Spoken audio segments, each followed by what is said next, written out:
समाज तो बहुत सारे आरोप लगाती है। आप कभी आतंकवादी बन जाते हो, कभी आप अश्लील लड़की बन जाती हो।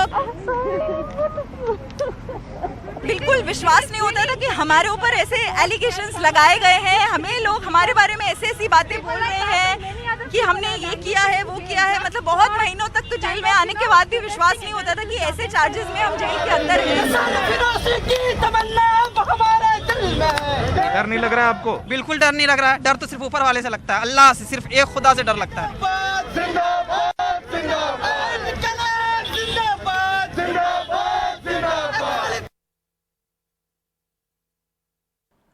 नमस्कार, मैं रवीश कुमार। इंसाफ की हार और जीत के शोक और उल्लास के बीच कानून और सत्ता का ऐसा खेल खेलने वाले खिलाड़ी अक्सर ऐसे मौकों पर अदृश्य क्यों हो जाते हैं, कर भी दिए जाते हैं। दिल्ली के कड़कड़डूमा कोर्ट ने नताशा नरवाल, आसिफ इकबाल तन्हा और देवांगना कालिता को तुरंत रिहा करने के आदेश दे दिए। इस खबर की चौहद्दी से वे खिलाड़ी बाहर और अदृश्य क्यों हैं जिन्होंने दंगों के आरोप में इन छात्र छात्राओं को लंबे समय तक जेल में बंद रखने का खेल खेला। अदालत की टिप्पणियां बता रही हैं कि इनके खिलाफ ऊपा यूएपीए की धाराएं भारत में आतंकी साजिश को खत्म करने के लिए नहीं लगाई गई थीं, बल्कि इनके सवालों से, इनके नारों से आतंकित सरकार सबक सिखाना चाहती थी। अब भी इस तरह की कार्रवाई देश में किसी और के साथ जारी है। आप गृहमंत्री अमित शाह का नाम लेकर, दिल्ली पुलिस के कमिश्नर का नाम लेकर किसी को सवाल करते नहीं देखेंगे, ना इनमें से कोई जवाब देने सामने आएगा। गृहमंत्री अमित शाह क्या इस बात को लेकर बिल्कुल चिंतित नहीं होंगे कि दिल्ली हाई कोर्ट ने यूएपीए पर क्या कहा है? क्या सरकार अदालत की इस टिप्पणी के बाद यूएपीए के तहत आतंक को परिभाषित करने का प्रयास करेगी? सुप्रीम कोर्ट ने भी कहा है कि सेडिशन एक्ट की परिभाषाओं को तय करने की जरूरत है, विचार करना होगा, हर चीज देशद्रोह नहीं हो सकती। क्या इस पर गृहमंत्री अमित शाह ने कुछ कहा है? इलाहाबाद हाई कोर्ट ने यूपी में रासुका के तहत कई मामलों को निरस्त कर दिया है और कहा है कि इनका गलत इस्तेमाल हो रहा है।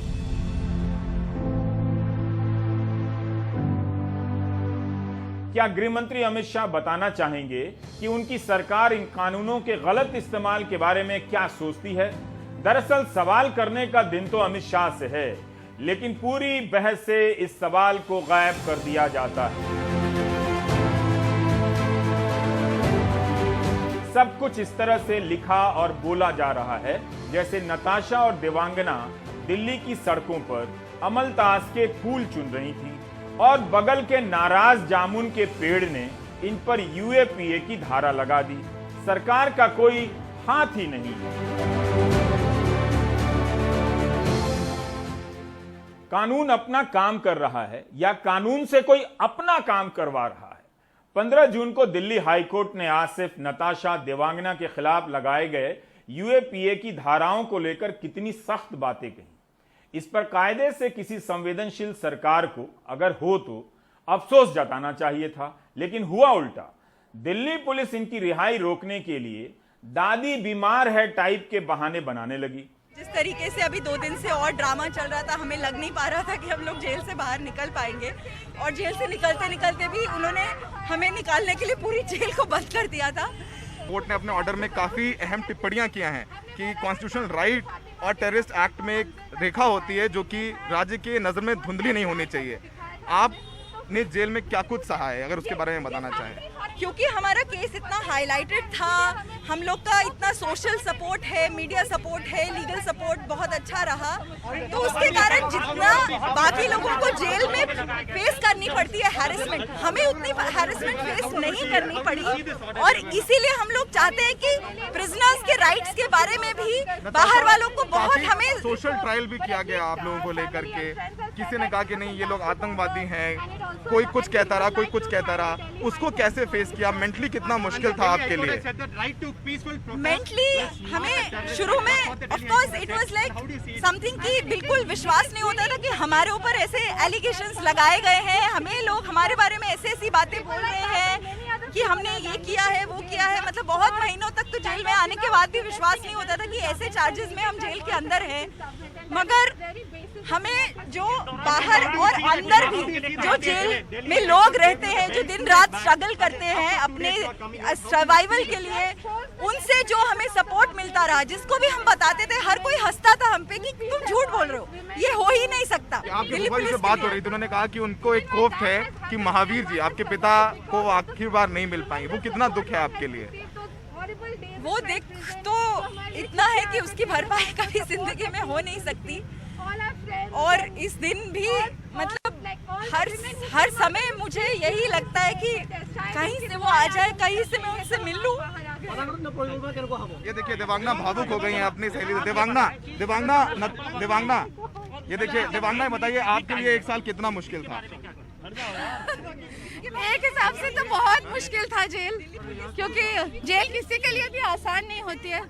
पर ये जरूर बोलना चाहूंगी कि जेल में जो हमारे और बाकी कैदी बंद है, बहुत लोग लंबे लंबे ट्रायल्स, जिनका 8 साल हो गए, 9 साल हो गए, ट्रायल्स खत्म नहीं हुआ है, बच्चे बंद है, कोरोना के टाइम कोर्ट्स नहीं चल रहे, बहुत लोग अंदर बंद है, तो उनसे बहुत प्यार मिला था, उसी से हम लोग आगे बढ़ पाए। We also believe what the Delhi High Court has said, and we are very grateful to them for upholding what we believed in. कि कोई भी पीसफुल प्रोटेस्ट, कोई भी डेमोक्रेटिक प्रोटेस्ट, कोई भी ऐसा type of dissent is not terrorism, is not, और जो and protest basically specially a protest led by women all across the country, Muslim women all across the country, उस protest को ऐसे विलिफाई करना was a very आखिरी सवाल आपसे, ये तो लीगल ट्रायल चलता रहेगा, लेकिन आप लोगों के अगेंस्ट एक सोशल ट्रायल भी किया गया, मीडिया ट्रायल भी किया गया, उस पर आपका क्या कहना? आपको कोई कह रहे नहीं आतंकवादी गतिविधियां हैं, इन लोगों ने पाकिस्तान से फंडिंग हुई, किसी ने कहा इनको चीन से फंडिंग हुई, किसी ने कहा देशद्रोही है, उस पर आपका क्या कहना है? Well, जब भी औरतें, whenever women come out, जब भी औरतें आके साथ में मिलके संघर्ष करती है, तो समाज तो बहुत सारे आरोप लगाती है। आप कभी आतंकवादी बन जाते हो, कभी आप अश्लील लड़की बन जाती हो, कभी आप बहुत कुछ चीजें बन जाती हो। सोशल ट्रायल से कैसे लड़ेंगे? आप बाहर आ गए, इससे कैसे लड़ेंगे? परसेप्शन जो वो कलेक्टिवली ही लड़ेंगे, जो और इतने सारे people who have supported us, all the women who have supported us. 1 साल हताशा और उम्मीद के रहे होंगे, पूरा साल हताशा और उम्मीद के बीच झूलता रहा होगा।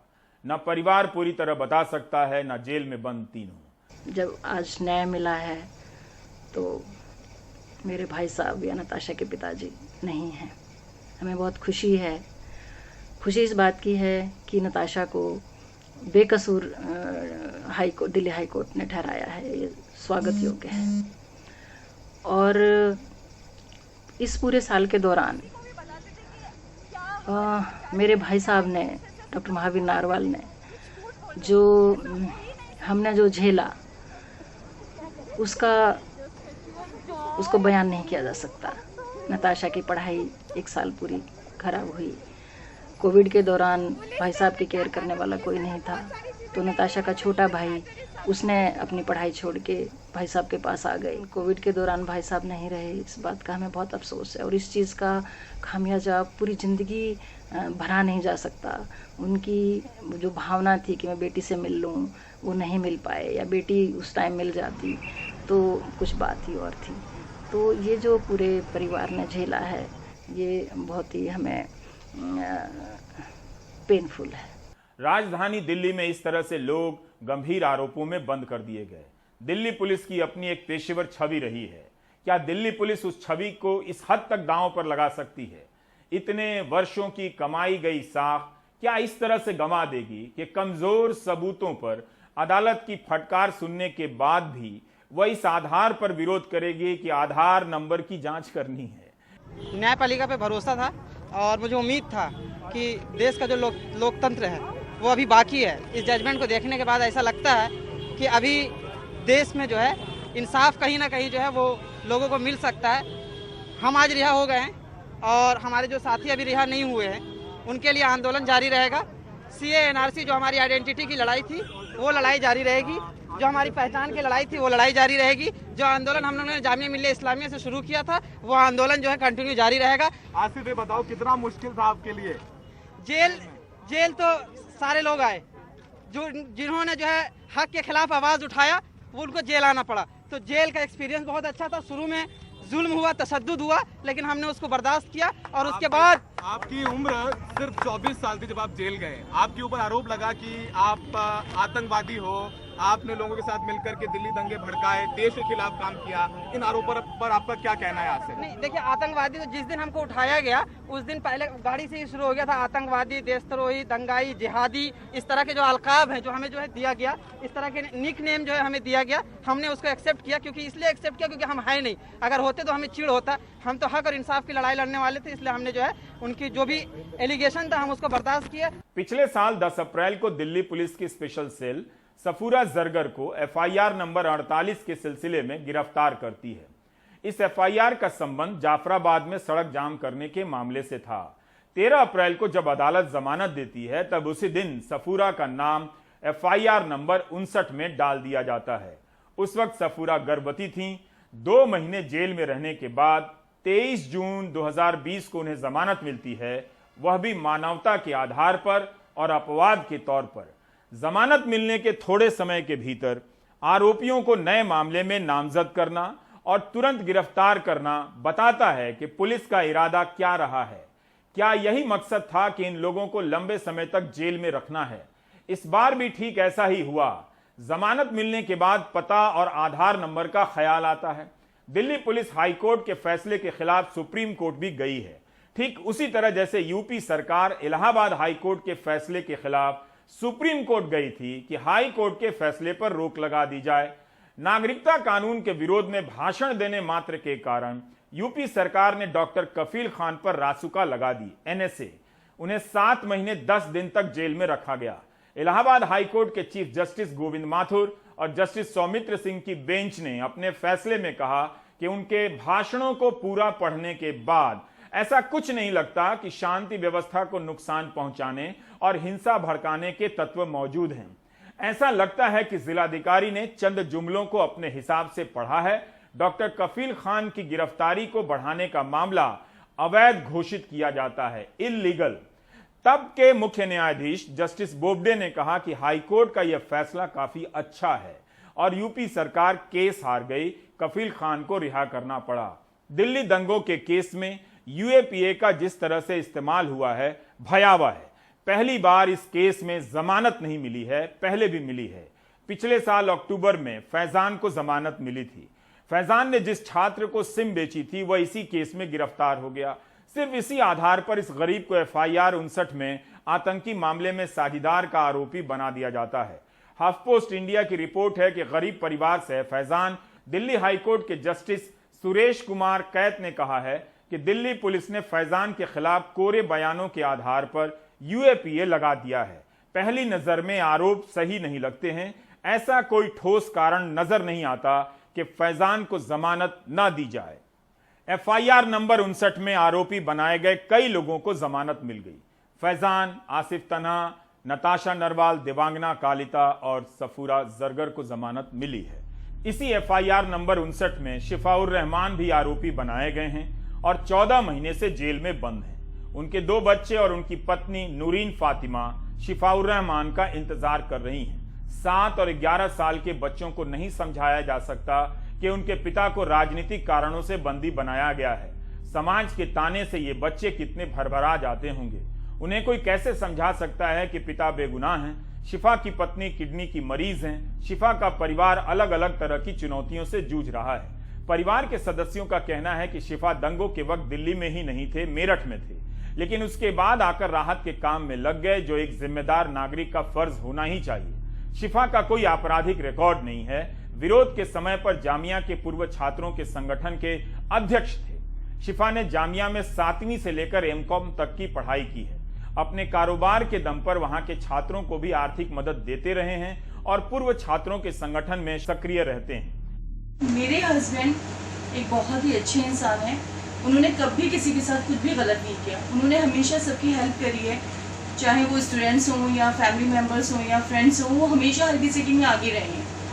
उन्होंने स्टूडेंट्स के अपने कॉलेज टाइम में भी और उसके बाद भी मैंने उनको देखा है हमेशा कि जो भी बच्चा ऐसा है जो कैपेबल नहीं है बट वो पढ़ना चाहता है तो वो हमेशा उसकी हेल्प करते हैं। मेरे बच्चे इतना मिस करते हैं शिफा को, और उनको ये भी नहीं पता है कि उनके अब्बा कहाँ हैं, क्योंकि मैंने उनको ये सब चीज़ें नहीं बता रही थी, क्योंकि इन सब चीज़ों को समझने के लिए वो अभी बहुत छोटे हैं।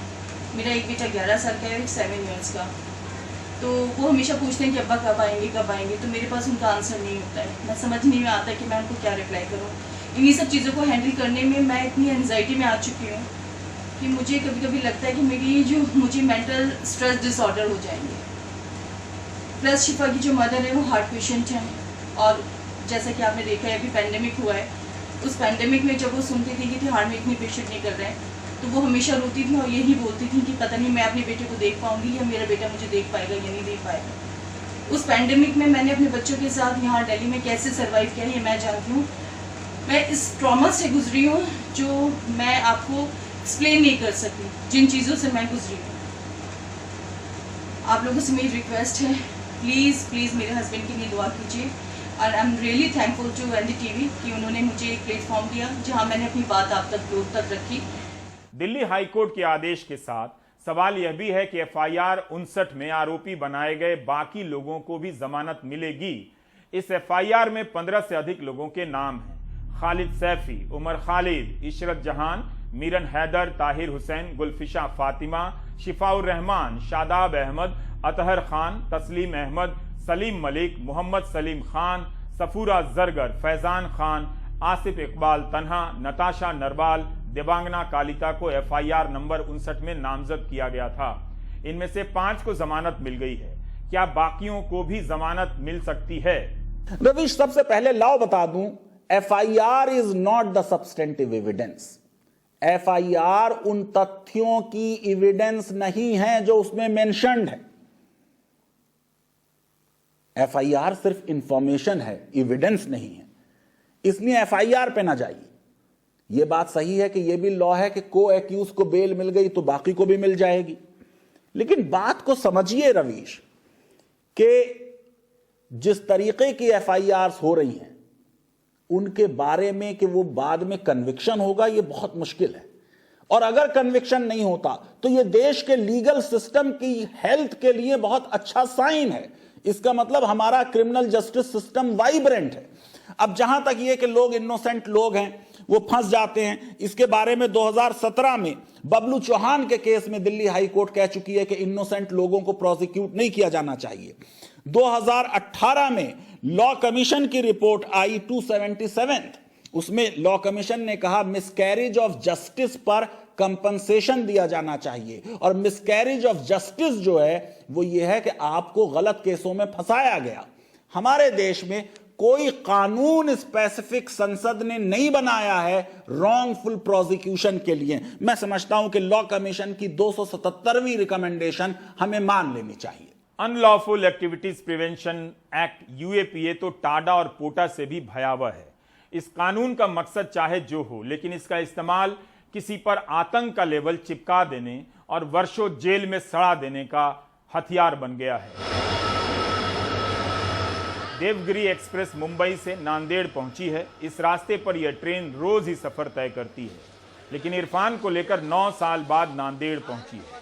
नांदेड़ के इरफान और इलियास को मंगलवार रात बॉम्बे हाई कोर्ट ने UAPA के सभी आरोपों से बरी कर दिया। 33 साल के इरफान बैटरी की दुकान चलाते थे। 9 साल में उनका सब बर्बाद हो गया। 2012 में महाराष्ट्र ATS ने हथियार बरामदगी के केस में गिरफ्तार कर लिया। आरोप था कि ये लोग लश्कर-ए-तोयबा के लिए काम करते हैं, राजनेताओं, पुलिस अफसर और पत्रकारों की हत्या की साजिश रच रहे थे। इस मामले में 5 गिरफ्तार किए गए थे, 3 को सजा मिली है। इलियास और इरफान बरी कर दिए गए हैं। हमारे सहयोगी कन्हैया खंडेलवाल ने बताया कि इलियास फलों का व्यापार करते थे। इलियास ने 9 साल में सिर्फ एक बार अपनी पत्नी और बच्चों से मुलाकात की थी। जमीयत उलेमा हिंद ने वकील न दिए होते तो इरफान और इलियास जैसे लोग अपनी बेगुनाही साबित नहीं कर पाते। ये तो हम बहुत पहले से कहते थे कि हम बेगुनाह हैं, लेकिन हमारी कभी सुनी नहीं गई। पहले तो मुझे पता नहीं कि मेरे साथ क्या हो रहा है। जब मुझे पता चला तो मुझे बहुत ज़्यादा अफसोस हुआ कि ये मैं कहाँ फंस गया, यानी मुझे कहाँ फंसाया गया है। अब मैं इसके ताल्लुक से उस टाइम पे इतना शौक था कि मैं सोच भी नहीं सकता था कि मैं क्या करूं। अब मेरे घर वाले इतने परेशान हो गए, जिसमें कि उनको क्या करना कैसा करना यानी कहाँ से स्टार्ट करना चाहिए इसके बारे में कुछ मालूम नहीं था। तो इसके लिए हमको बहुत स्ट्रगल करना पड़ा, बहुत मेहनत करनी पड़ी। और फिर उसके बाद हमको फिर जमीयत वाले मिले, फिर उन्होंने हमको रास्ता बताया और हमको कानूनी इमदाद दिए। हमारे इस शहर से जो 5 बच्चे गिरफ्तार हुए थे, जिसमें से 2 बाइज्जत बरी हो गए हैं। अल्लाह ताला ने उनके माँ बाप और अजीज़ व अकारीब और पूरे नांदेड़ शहर के लोगों की दुआ को कबूल फरमाया और वो बच्चे रिहाई हो गए। और शुरू दिन से जमीयत उलमा यही कहती रही है कि ये बच्चे बेकसूर है, बेगुनाह है, लेकिन आज ये मानना पड़ा है कि वाक़ईतन ये बच्चे जो है तो बेगुनाह है और मासूम है, इनके तरफ कोई गुनाह नहीं है। और इनके अब जमीयत उलमा ये डिमांड करती है कि ये बच्चों का जो वक्त ज़ाय हुआ है तो वो उनकी भरपाई करे। इरफान और इलियास के 9 साल कौन लौटाएगा? कायदे से इन दोनों की ड्यूटी कुछ दिनों के लिए एटीएस के उस वक्त के चीफ के साथ लगा देनी चाहिए, भले ही वो रिटायर हो गए हों, जिन्होंने इन्हें आरोपी बनाया, ताकि वे हर दिन या और उनका परिवार इन दोनों को सामने देखे और प्रायश्चित करे कि कैसे फर्जी मामले में इरफान और इलियास को फंसा दिया गया। हमने फैजान साहब से एक सवाल पूछा है, जो लोग इस तरह से 10-10 साल 20-20 साल फर्जी आरोपों में जेल में सड़ा दिए जाते हैं, ऐसे लोगों के लिए कानून कैसे प्रायश्चित करता है? रवीश, विश्व की बात आप करते हैं। 9th और 10th सेंचुरी में बेल का लॉ इंग्लैंड में डेवलप होना शुरू हो गया। 1679 में हैबियस कॉर्पस एक्ट पास हो गया। 1835 के एक्ट ने कह दिया कि अगर एक्यूज के भागने का डर नहीं है तो बेल दे दी जाए। 1976 में बेल एक्ट ने और उसे बेल को लिबरलाइज कर दिया। अमेरिका में आ जाएं, 8th अमेंडमेंट में यह बात कह दी गई कि साहब बेल दी जानी चाहिए फ्रीली। उसके बाद केसेस हो गए। स्टैक वर्सेस बॉयल 1951 का केस है कि जब तक यह डर ना हो कि एक्यूज भाग जाएगा तब तक बेल डिनाई ना की जाए। रिस्क ऑफ फ्लाइट ये एक सेंट्रल चीज है। कैपिटल ऑफेंसेस में बेल ना दी जाए अगर एक्यूज के भागने का डर है या उसके खिलाफ एविडेंस बहुत सख्त है। यहां जितने भी यूपा के मामले हो रहे हैं, आपने दिल्ली हाई कोर्ट का भी जजमेंट देख लिया। दिल्ली हाई कोर्ट ने कहा कि प्राइमा फेसाई केस नहीं है, यानी इसका मतलब प्राइमा फेसाई एविडेंस नहीं है। मैं आपके शो पे कह चुका हूं कि इस केस में कन्विक्शन के चांसेस बहुत कम होंगे।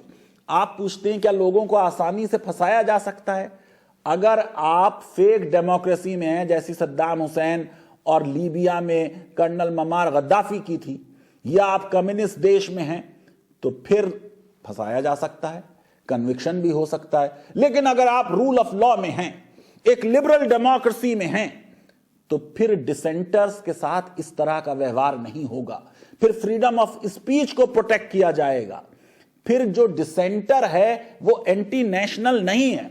मैं समझता हूं अगर जुडिशरी इंडिपेंडेंट है और अपनी पावर को असर्ट करेगी तो फिर लोगों की लिबर्टीज को इस तरह से पामाल नहीं किया जाएगा। आप सोचिए कि अंग्रेजों ने भी, हम तो एक गुलाम देश थे, जो हमें लॉ दिया, उस लॉ में इन principles of rule of law को क्रिमिनल लॉ में इनकॉर्पोरेट कर लिया। दिल्ली हाई कोर्ट कह रही है कि यूपा का नैरोएस्ट पॉसिबल इंटरप्रिटेशन होना चाहिए। बहुत वाइड डेफिनेशन है टेररिस्ट एक्ट की, समवॉट वेग है। इंडियन पिनल कोड देखिए 1860 की, उसकी परिभाषाओं में आज भी कोई शब्द जोड़ना या निकालना मुश्किल है। एक जुर्म की 2 सजाएं नहीं हो सकती। पुलिस को कन्फेशन जो दिया जाएगा वो इनएडमिसिबल होगा। एक्यूज को खामोश रहने का अधिकार है। ये जितनी भी चीजें हैं ये सब क्रिमिनल जस्टिस सिस्टम में एक्यूज को प्रोटेक्ट करने के लिए हैं, क्योंकि क्रिमिनल जस्टिस सिस्टम में बैलेंस गलत है। एक तरफ राज्य है और एक तरफ एक नागरिक है। नागरिक कभी भी स्टेट के मुकाबले में मजबूत नहीं हो सकता। इसलिए लॉ जो है उस नागरिक और उस लिटिल मैन एक्यूज के फेवर में बना दिया गया। मैं समझता हूं कि इस वक्त जिस तरीके से डिले किया जा रहा है इन लोगों की रिलीज, कल जो उनके जज थे रविंद्र बेदी, वेरिफिकेशन की बात हो रही है। अरे भाई, एक्यूज का तो एड्रेस चार्जशीट में है, वो तो पुलिस को मालूम है। Aadhaar is a proof of residence. अगर आधार दे दिया तो सारा डॉक्यूमेंट आपके पास है, सारी चीजें आप इलेक्ट्रॉनिकली देख सकते हैं। मैं समझता हूं कि जिस तरीके से आज जज ने कहा कि अब हम वेरिफिकेशन के लिए डिले नहीं कर सकते, मुनव्वर फारूकी के केस में हो चुका है कि वो जोक जो उसने बोले नहीं उसके लिए 37 दिन जेल में रहना पड़ा। सुप्रीम कोर्ट के बेल देने के बाद भी 2 दिन तक रिलीज नहीं हुआ। और आप सोचिए कि वहां तो लोअर कोर्ट ने कह भी दिया था रिलीज कर दो, तब भी पुलिस जेल अथॉरिटीज ने रिलीज नहीं किया। मैं ये समझता हूं कि ये एक नया ट्रेंड है जिसमें अदालत के आदेश आने के बाद, हाई कोर्ट के आदेश आने के बाद भी रिलीज होने में डिले हो रहा है। ये देश के रूल ऑफ लॉ के लिए और लीगल सिस्टम के लिए एक अच्छा साइन नहीं है। अच्छा साइन यह है कि हाई कोर्ट ने आदेश पास किया परसों ही शाम में रिलीज कर देना चाहिए था। लक्षद्वीप की आयशा सुल्ताना जो फिल्म मेकर हैं, उन्होंने सरकार के मौजूदा कानून की आलोचना कर दी तो उनके खिलाफ सेडिशन के केस दर्ज कर दिए गए। केरला हाई कोर्ट ने फिलहाल अग्रिम जमानत दे दी गई है, लेकिन बात बात में सेडिशन के मामले दर्ज किए जा रहे हैं। यूएपीए, एनएसए, सेडिशन के बाद एफआईआर का भी इस्तेमाल इसी तरह से हो रहा है ताकि पत्रकारों को और विरोधियों को मुकदमे के चक्कर में फंसा दिया जाए। गाजियाबाद में एक शख्स का वीडियो वायरल हुआ, उसे कई पत्रकारों और संस्थानों ने ट्वीट कर दिया। बाद में पुलिस ने दूसरा पक्ष प्रस्तुत किया। इस बात के लिए पत्रकारों पर एफआईआर कर दी गई है। मतलब अब पुलिस और सरकार का दूसरा पक्ष होगा तो एफआईआर कर दी जाएगी।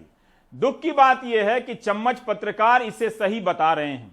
दरअसल वो चाहते हैं कि पत्रकारिता का हर मानदंड समाप्त हो जाए ताकि उन्हें समाज में बेशर्म होकर घूमने में कोई दिक्कत ना आए। कोई पूछे ना कि भाई साहब आप पत्रकारिता नहीं कर रहे हैं।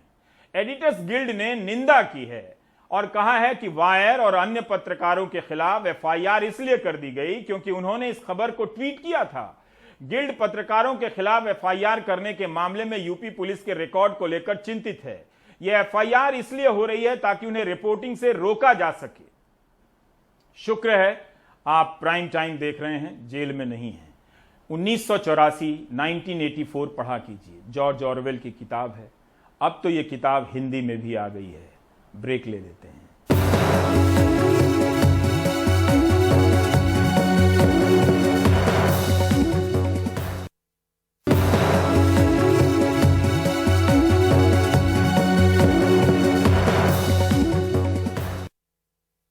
गरीबी पर मार केवल महामारी की नहीं है, महंगाई की भी है। लोग खाने पीने में कटौती कर रहे हैं जिसका असर उनके स्वास्थ्य पर पड़ रहा है।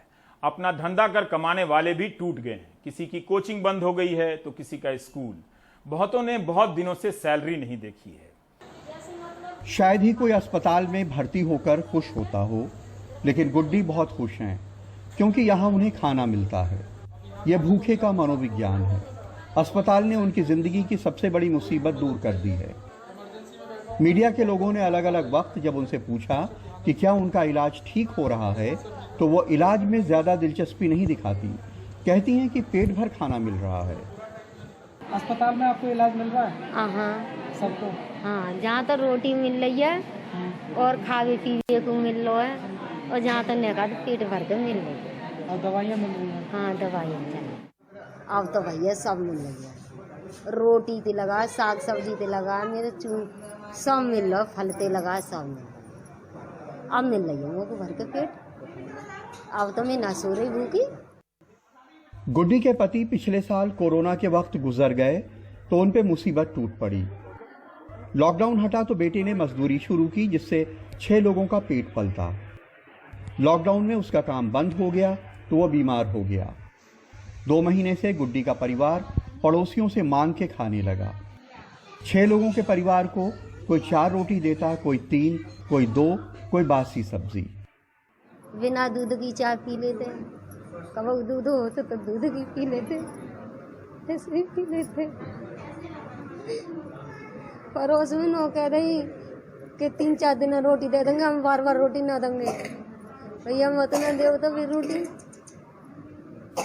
क्या करेंगे। कोविड में लोगों की मदद करने वाले एक एनजीओ को किसी ने फोन कर बताया कि गुड्डी और उनका परिवार भूखा मर रहा है। वे उनकी मदद को पहुंचे। ये मांग के खाती रही हैं। खाना तो इन्हें लिया है कुछ ना कुछ, लेकिन पिछले 10-15 दिन से कुछ खाना नहीं मिल पाया। 10-15 दिन से तो उनको नहीं मिला है खाना, क्योंकि ये बच्चे सब तड़प रहे थे जब हम लाए थे। पेट से दर्द, खाना नहीं मिला। हाँ बिल्कुल, पेट से दर्द हो रहा था, किसी को उल्टी आ रही थी, किसी को चक्कर आ रहे थे।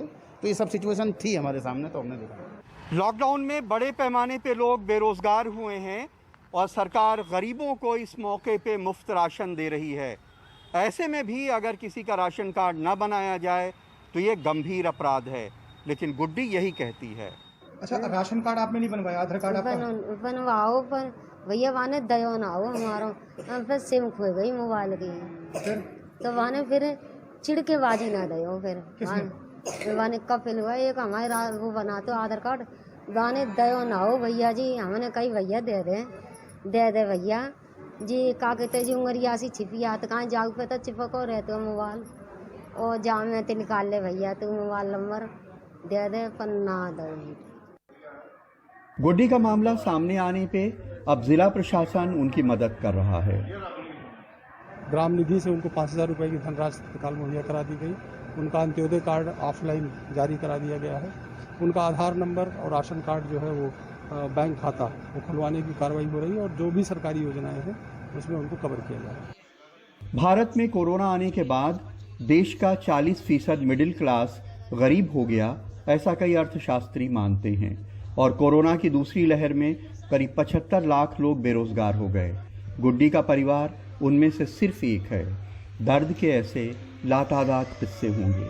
अलीगढ़ में अदनान और कैमरामैन राजेश गुप्ता के साथ कमाल खान, NDTV इंडिया।